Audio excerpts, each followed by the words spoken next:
Muy bien, bienvenidos a este reforzamiento del segundo parcial como una preparación pues para que puedan defender o que puedan afrontar esa prueba final del parcial.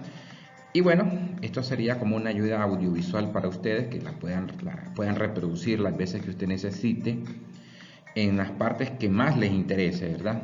Así es que vamos a dar inicio ya a este reforzamiento y traeremos a memoria eh, los temas que debe retroalimentar o que debes evaluar para en el examen.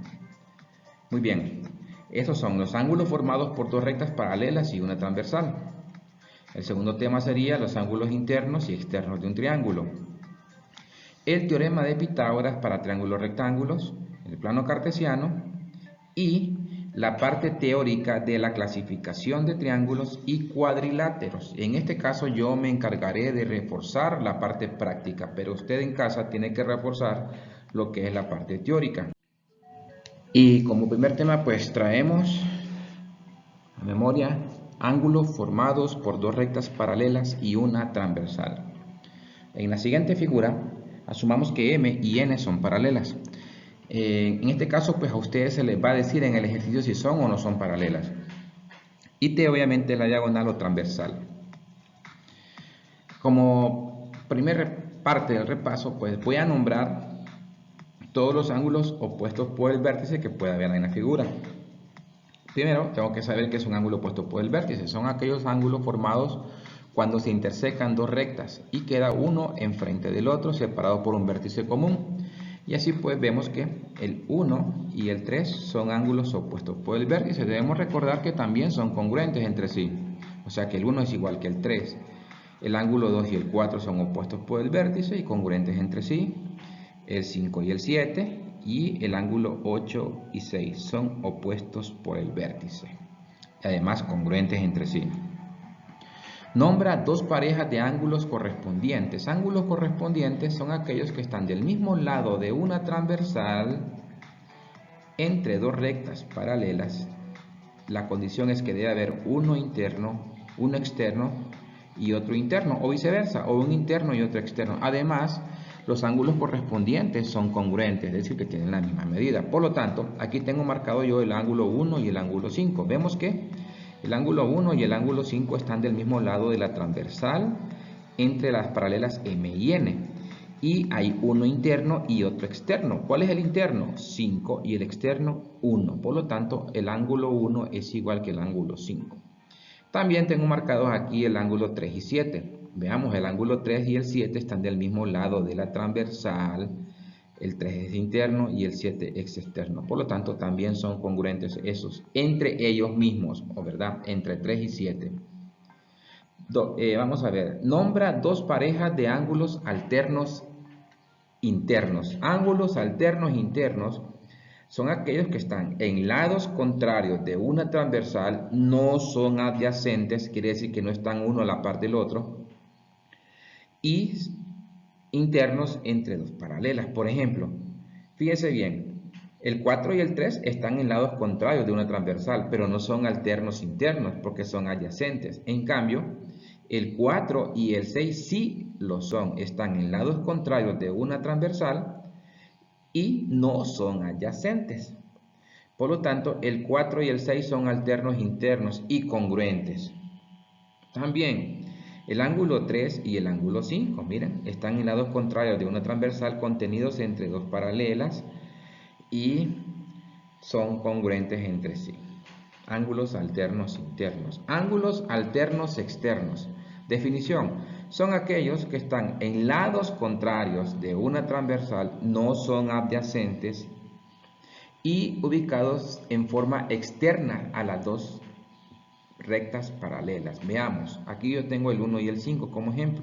El 1 y el 7, perdón, el 1 y el 7. Vemos que están en lados contrarios de una transversal, no son adyacentes para nada, porque no están uno a la par del otro, y externos entre las dos paralelas, están por fuera de las dos paralelas. Por lo tanto, el 1 y el 7 son congruentes, así como el 2 y el 8, vemos que son alternos externos, están en lados contrarios de una transversal. Por lo tanto, el 2 y el 8 son congruentes. Otro caso, nombra dos parejas de ángulos colaterales, dos parejas de ángulos colaterales. Bien, los ángulos colaterales pueden ser internos y externos y se define como aquellos dos ángulos que están del mismo lado de la transversal, pero tienen que ser los dos internos o los dos externos. En este caso yo tengo el 4 y el 5. Vemos, el 4 y el 5 están del mismo lado de la transversal y los dos son internos. Además, recuerde que los ángulos colaterales no tienen que ser iguales, sino que son suplementarios. Es decir, los ángulos colaterales entre ellos mismos, sumando dos ángulos colaterales, ya sea dos internos o dos externos, obtenemos una suma igual a 180 grados. Por lo tanto, el ángulo 4 y el ángulo 5 son colaterales y sumados dan 180 grados. Así como el ángulo 2 y el ángulo 7, vean, los dos son externos y están del mismo lado de la transversal que corta dos paralelas. Entonces el ángulo 7 y el ángulo 2 o viceversa son colaterales externos. ¿Qué características presentan? Que al sumar el ángulo 2 con el ángulo 7 obtendríamos una cantidad igual a 180 grados, o sea, son suplementarios. Veamos algunos ejemplos aplicando estas definiciones. El primero, identifique si las rectas L y M son paralelas y explique por qué. Bien, hasta ahorita no sabemos si lo son o no lo son. Entonces, pero debemos buscar una definición que se ajuste a lo que estamos viendo en la imagen para ver si son o no son paralelas. Entonces vemos que estos dos ángulos están del mismo lado de la transversal entre dos paralelas. Entonces podríamos asumir de que estos podrían ser colaterales internos. Ahora, son colaterales internos si al sumarlos nos da 180 grados y efectivamente sí da 180 grados. Entonces, conclusión, las rectas son paralelas porque los dos ángulos internos que están del mismo lado de la transversal suman 180, es decir, son colaterales internos. Y ahí está la justificación. Bien, con una pequeña definición, pues hemos contestado la pregunta que se nos ha hecho. Veamos otro ejemplo. Si L y M son paralelas, este es el símbolo de paralelas, ¿cuánto es el valor de X, Y, Z?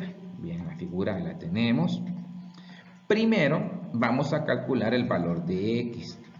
No puedo calcular el valor de X usando Y también porque serían dos incógnitas. Entonces yo me voy a referir a X más 36 y 5X. Ven, los dos están del mismo lado de la transversal, externos a dos paralelas. Entonces estos ángulos son colaterales externos.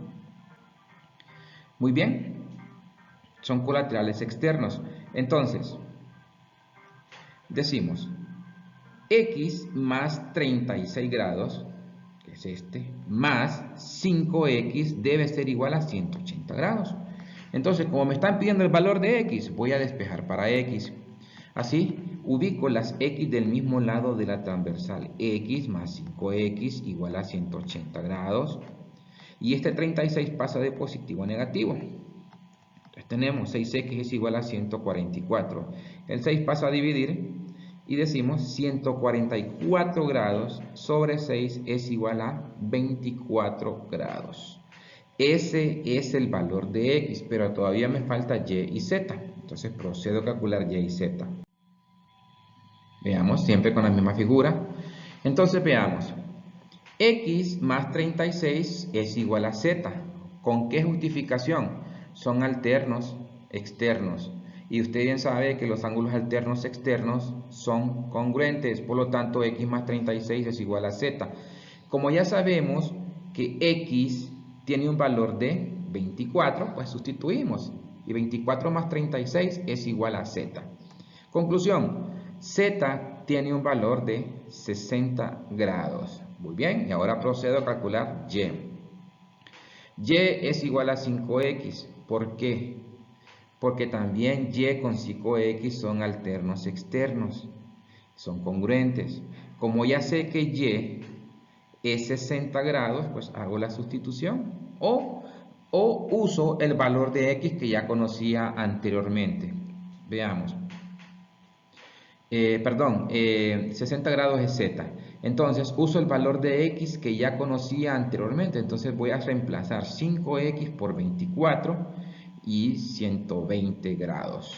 Otra manera de comprobar si está bien es que usted sabe que z y y son colaterales. Entonces la suma de y más z tiene que ser 180. Y miren, z 60 y y 120 son 180. Entonces significa que podemos concluir que x es igual a 24 grados, que z es 60 grados y que y es 120 grados. Muy bien. Ejemplo 3. Si L y M son paralelas, ¿cuánto es el valor de x? Muy bien. Ahí está. L y M son paralelas. ¿Cuánto es el valor de x? ¿Qué definición debo utilizar para poder desarrollar esto? Bueno, veo que x y 90 menos x son alternos externos, por lo tanto son congruentes, tienen la misma medida. Y hago el planteamiento, 90 menos x es igual a x, despejando para x, me queda que paso esta x para acá, o viceversa, da lo mismo, entonces pasaría de positiva a negativa, teniendo menos x igual a menos 90. Este 90 pasa al otro lado como negativo. Ese x es una suma negativa, sería menos 2x igual a menos 90. Este menos 2 pasa a dividir. X es igual a menos 90 entre menos 2. Menos entre menos da más. X es igual a 45 grados. Y ahí hemos contestado la pregunta. Correcto. Solo nos pedían el valor de x, no el valor de los ángulos. Y ahí hemos terminado, a feliz término, este ejercicio. Bien. Ahora pasemos al segundo tema, que son ángulos internos y externos de un triángulo. Definición.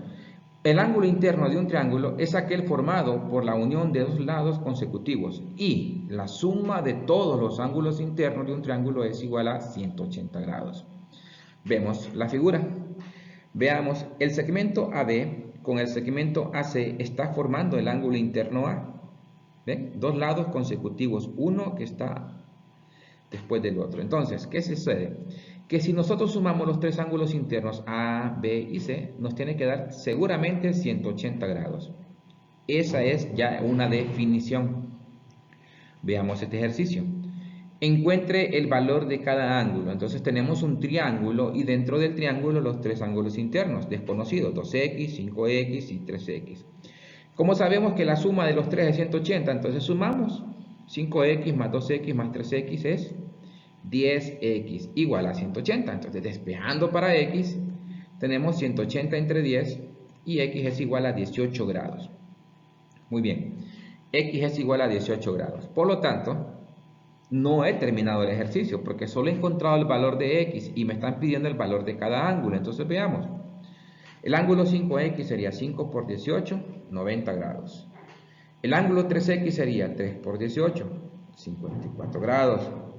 Y el ángulo 2x, 2 por 18, 36 grados. Solo reemplacé la x por 18, ya que es su valor. Y vemos que si yo quiero comprobar si esto está correcto, sumo 90 más 54 más 36 y esto es exactamente 180. Significa que mi ejercicio está resuelto correctamente. Ahora pues estudiaremos los ángulos externos.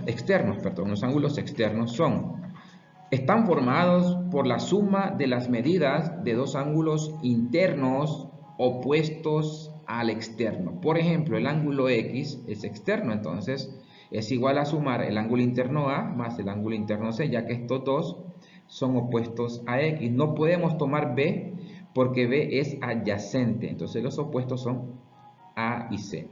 Y aquí concluimos que el ángulo X es igual al ángulo A más C. Y del mismo modo, pues Y es igual a la suma de B más C. Y Z es igual a la suma de B más A. Ángulos internos opuestos a Z. Muy bien. Veamos unos ejemplos. Encuentre las medidas de los ángulos mostrados.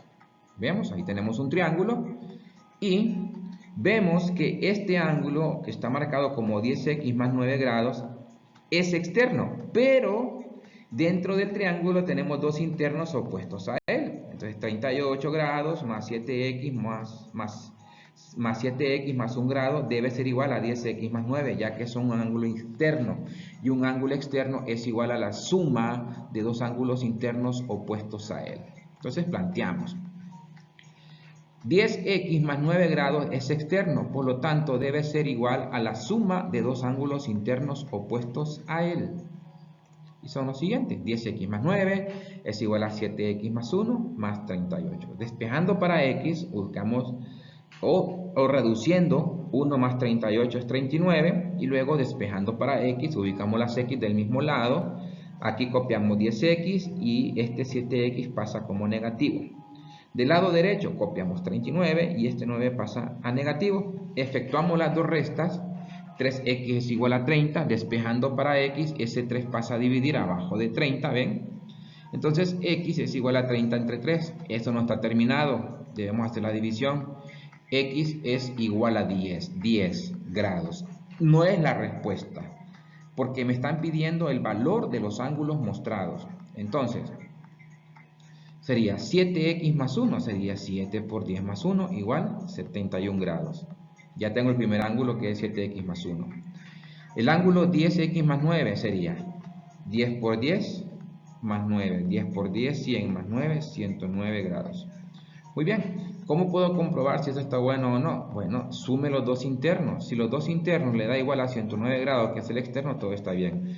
Y el interno sería 71, que es este, más 38, exactamente 109 grados. Y aquí concluimos nuestras respuestas. Y hemos realizado este ejercicio. Muy bien. Veamos algo más. Encontrar la medida de los ángulos mostrados. Ven, muy parecido al anterior. Tenemos un ángulo externo y un triángulo. El triángulo tiene mostrado dentro de él dos ángulos internos opuestos al externo. Y bueno, 15x menos 60 es externo, por lo tanto debe ser igual a la suma de dos ángulos internos opuestos a él, que en este caso son 3x y 4x opuestos a 15x menos 60.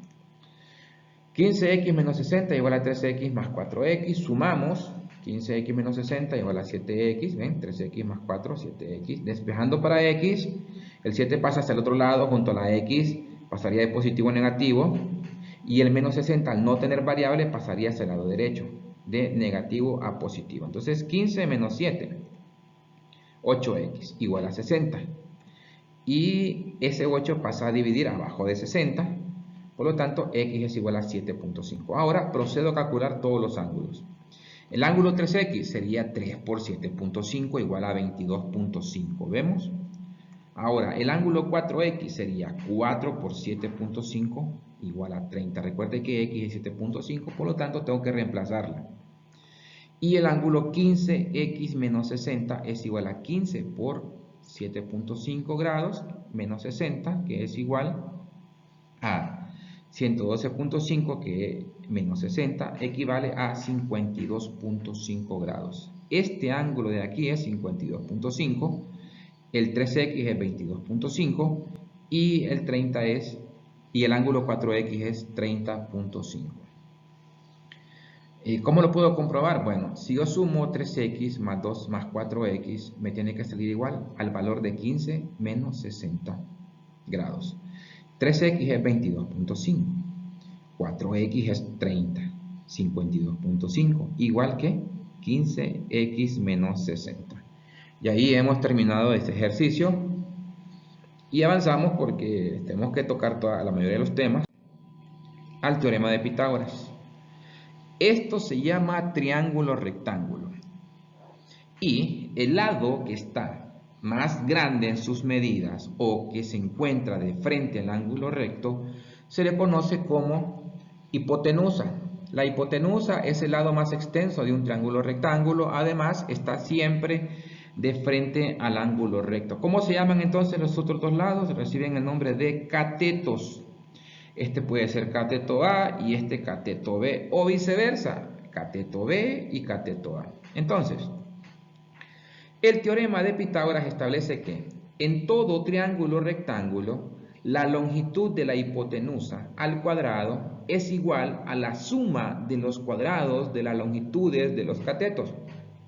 Entonces, la hipotenusa C al cuadrado es igual a la longitud del cateto A al cuadrado más la longitud del cateto B al cuadrado. A esta expresión, a esta relación se le llama triángulo rectángulo, perdón, se le llama teorema de Pitágoras y solamente los triángulos rectángulos cumplen con esta condición.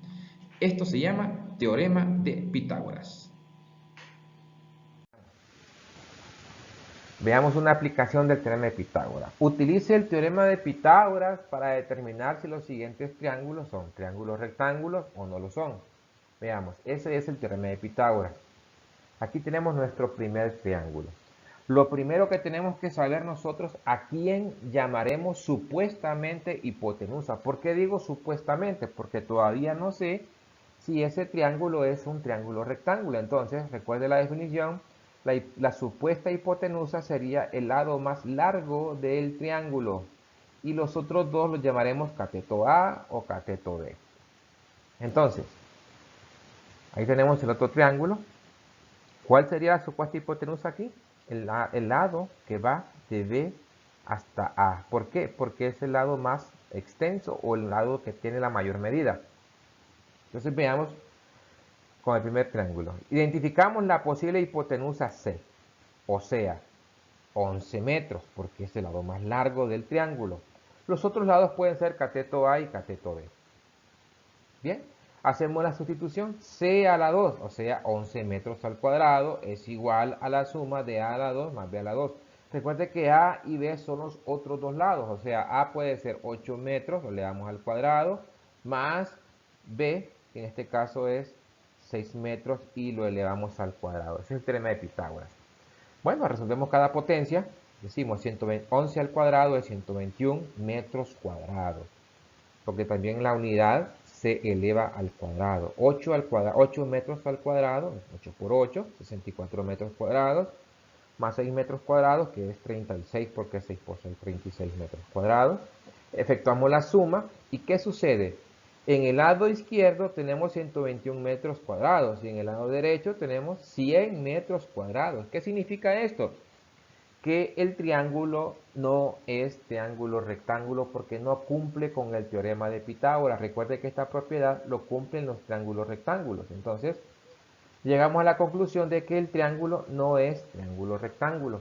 Ahora, veamos qué sucede con el otro. Veamos. Hacemos la sustitución. La posible hipotenusa es 13 centímetros porque es el lado más largo. Entonces, donde está C a la 2, ubicamos 13 centímetros al cuadrado.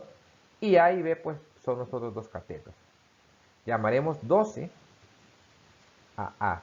Sería 12 centímetros cuadrados más 5 centímetros al cuadrado. Entonces, 13 al cuadrado es 169 centímetros cuadrados.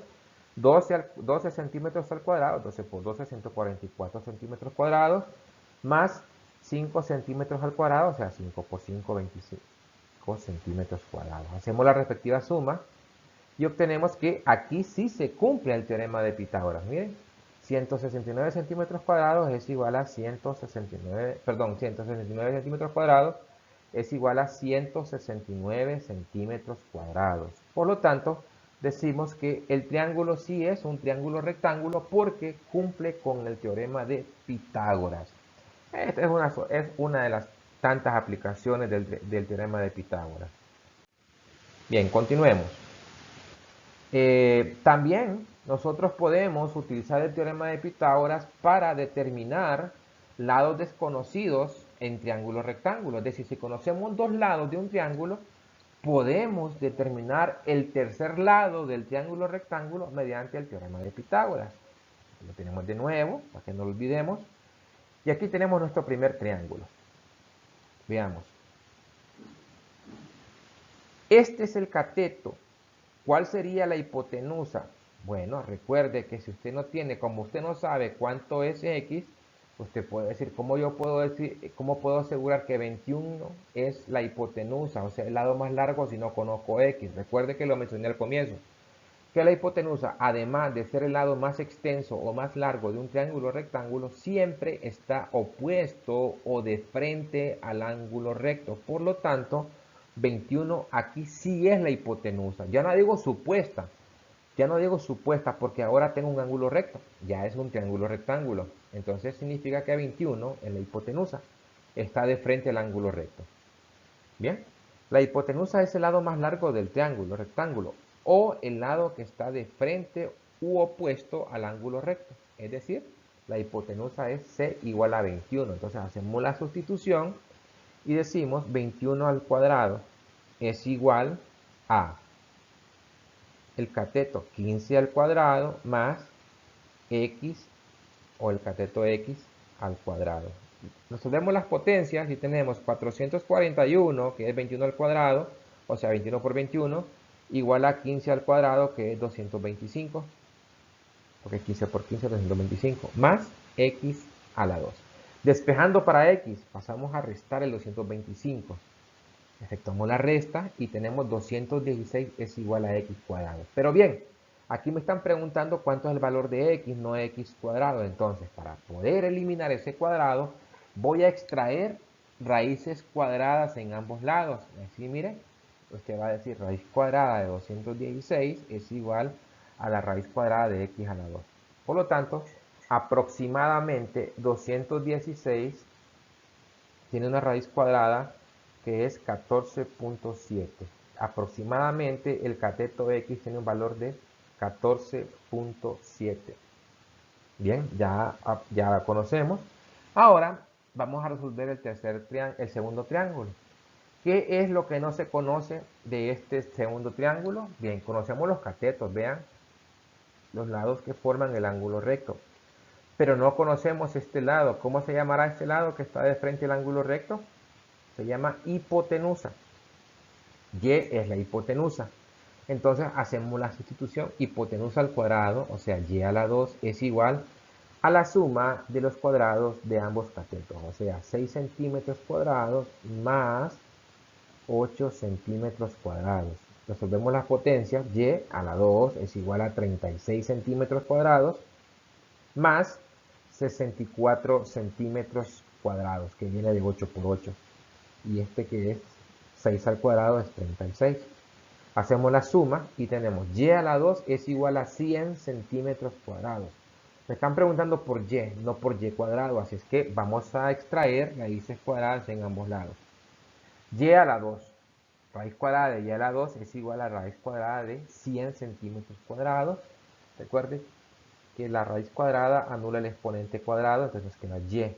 Y la raíz cuadrada de 100 es 10. ¿Por qué? Porque 10 por 10 es 100. Entonces la raíz cuadrada de 100 es 10. Y centímetros al cuadrado queda anulado con la raíz cuadrada. Por lo tanto, y es igual a 10 centímetros. Y se cumple que sigue siendo mayor que los dos lados anteriores. Y ahí tenemos otra aplicación del teorema de Pitágoras. Bien, vamos a seguir ahondando más el teorema de Pitágoras en las siguientes clases. Por esta vez hemos concluido la clase de hoy. Y así que los esperamos siempre puntuales en la próxima semana. Ha sido un placer y hasta luego. Bueno, como último tema, para evaluar en este segundo parcial, damos plazo al plano cartesiano. Para ello, pues vamos a hacer algunos ejercicios utilizando los conceptos relacionados con este tema. Primero, veamos, represente en un sistema de coordenadas los puntos que estoy mencionando, menos 2,4, 1,-3, 2,4, menos 2,1, 0,4 y menos 4,0. Para ello ocupamos el plano cartesiano y vamos a ir en orden. Vamos a ubicar menos 2,4. Veamos, entonces recuerde que la primera coordenada representa el valor de x y la segunda coordenada es el valor en el eje y. Así es que sería menos 2,4.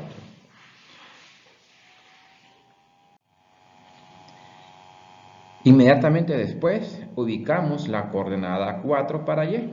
Y justamente donde se intersectan esas dos coordenadas, ahí tenemos el punto y le agregamos la pareja ordenada, menos 2,4. Vamos al siguiente. 1,-3. Nos ubicamos en 1 para x y menos 3 para y. Listo. Entonces, en ese punto donde se van a intersectar las dos coordenadas, ubicamos el punto y le agregamos la pareja ordenada 1,-3.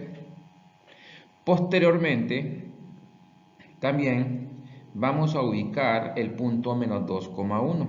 Entonces ubicamos menos 2 para x, perdón, 2,4. El punto 2,4 ubicamos 2 para x y 4 para y. Y ahí en la intersección el punto y la pareja ordenada 2,4. Ahora ubicaremos menos 2,1, menos 2 para x y 1 para y. Noten que ya existe una coordenada en el eje x para menos 2, entonces me tocaría nada más ubicar la coordenada para el eje y, que sería 1.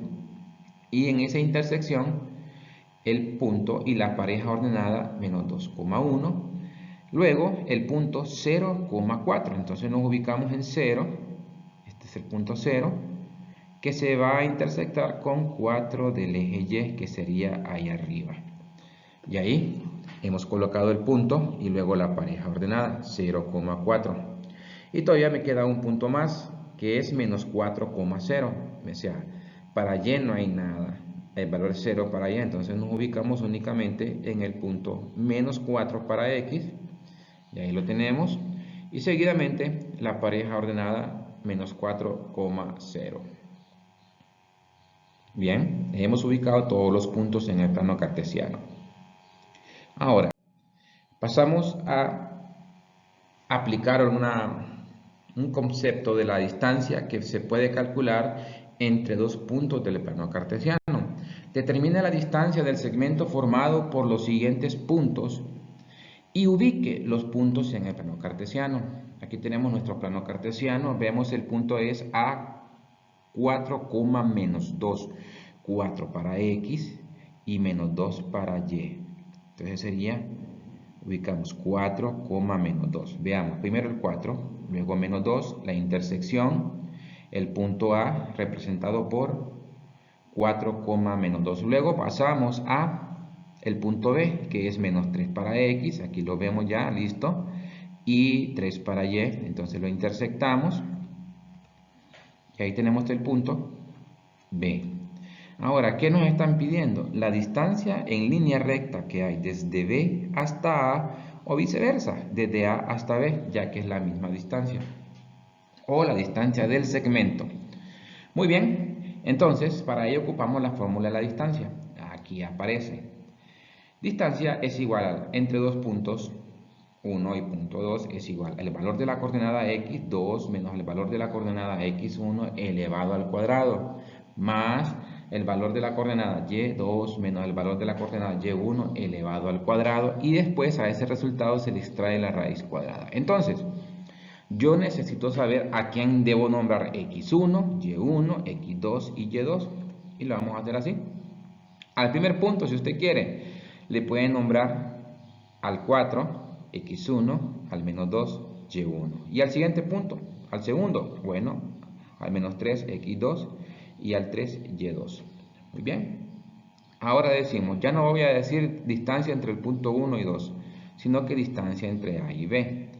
Esto es igual a la raíz cuadrada de x2 menos x1 al cuadrado. Entonces veamos aquí, x2 es menos 3, lo copio, el menos de la fórmula, y x1 que es 4 elevado al cuadrado.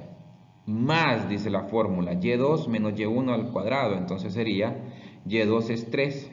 3, el menos de la fórmula, y ahora busco el valor de y1, que también es negativo.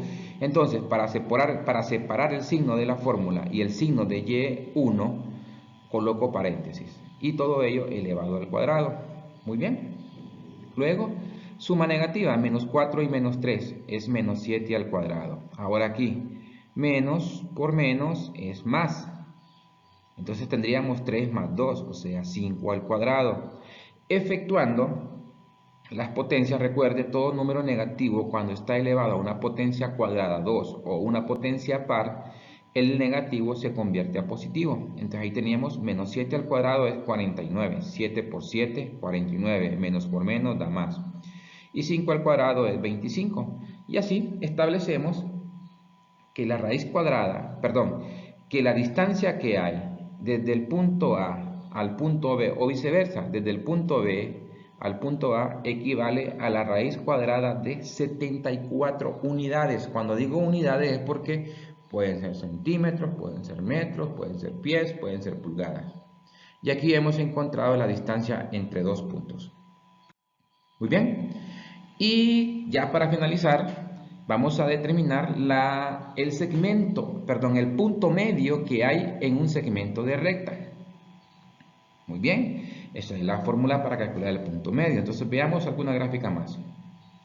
Vamos a suponer que tenemos el punto A 3,3 y el punto B menos 2,-2. Ese es el segmento. Y me piden que calcule o que averigüe cuál es la ubicación del punto que está justamente al centro entre A y B. Este punto no es una cantidad así como la distancia, sino que es una pareja ordenada. Entonces yo tengo que averiguar cuál es ese punto. Y para ello necesito la fórmula del punto medio que dice, se calcula dividiendo las coordenadas x del punto 1 y el punto 2, sumándolas y divididas entre 2, coma, y la suma de las coordenadas y del punto 1 y el punto 2 divididas entre 2. Entonces, veamos. Voy a asumir, escuchen bien, que A es el punto 1. Entonces sería x1, que sería 3, más B, que sería el punto 2, x2, que sería menos 2. Entonces sería 3, el más de la fórmula, y el valor de x2, que es menos 2. Para separar los dos signos utilizo un paréntesis, y esto entre 2. Ahora, y1 más y2, y1 sería 3 más y2, que sería también menos 2. Entonces sería 3 más, abro paréntesis y ahí coloco menos 2. Recuerde que es para separar el signo negativo y el positivo. Muy bien, hago la operación de signos, más por menos da menos, tenemos 3 menos 2 sobre 2, coma, 3 menos 2 sobre 2, efectuamos la resta, quiere decir que el punto medio aquí sería un medio, 1 entre 2. Recuerde que hay que ver la posibilidad si el numerador es divisible o da exacto entre el denominador, si no, se debe dejar como una fracción simplificada. Muy bien, el punto medio entonces está ubicado en un medio para x y un medio para y. ¿Dónde ubico yo un medio? Un medio lo ubico a la mitad de 1. Entonces, mire, la mitad de 1 para x y la mitad de 1 para y. Justamente a la mitad de ellos está el punto medio. Quiere decir que las coordenadas del punto que está justamente en el centro entre el segmento AB o BA, que es lo mismo, es un medio, un medio. Y con esto, pues, hemos finalizado este repaso, hemos llegado al final y bueno, este video está disponible en la plataforma para que lo pueda reproducir las veces que sea necesario. Un gusto y hasta la próxima.